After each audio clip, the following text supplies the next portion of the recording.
Joining us now is Chris Miller, an assistant professor of international history at the Fletcher School. Chris, welcome. There's been a lot of movement in this international crisis in the past week, as we all know. We're all watching.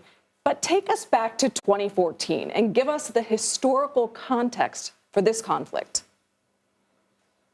Well, in 2014, Russia grabbed two chunks of Ukraine's territory, the Crimean Peninsula and parts of the Donbas region in eastern Ukraine, trying to establish more Russian influence over all of Ukraine. And there's a long background to this. President Putin has repeatedly stated he doesn't think Ukraine is an independent country at all. And Russian policy today is designed to bring Ukraine to heel and force it back under Russian control.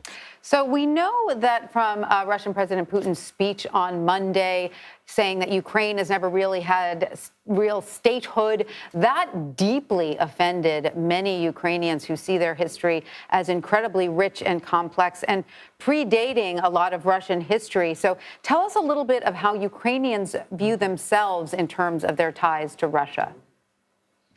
Well, there's a long history of interaction between Ukrainians and Russians, and at different points in history over the past millennium, there have been different governments in control of the territory of contemporary Ukraine. But there's no doubt that most Ukrainians today think of themselves as Ukrainian, not as Russian, and think that they deserve their own independent country, which every country in the world recognizes them as being. But in Russia, that view is contested. And a lot of people, especially those close to the Kremlin, simply don't agree. They want Ukraine back under Russian control, if not part of Russia, at least recognizing that Russia is more important than Ukraine and ought to be listened to by the Ukrainians.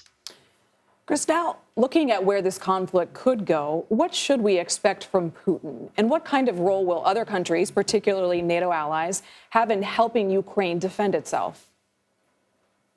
Well, President Putin's demands over the past couple of days have been really quite extraordinary. Yesterday, he increased the number of demands he's issued towards the Ukrainians, demanding that Ukraine completely demilitarize the country, essentially surrendering to Russian control. There's zero chance that Ukraine agrees to this. And so I'm afraid that Russia is going to escalate its military pressure, potentially attacking Ukraine on a pretty large scale to get what it wants. And the West, the United States, are going to have to decide how to respond, trying to help the Ukrainians economically, militarily, diplomatically. But ultimately, the challenge is that Russia is a really powerful country and Ukraine is right next door. And it'll be a tough challenge for the Ukrainians to stand up to Russia, I'm afraid. Chris Miller, thank you.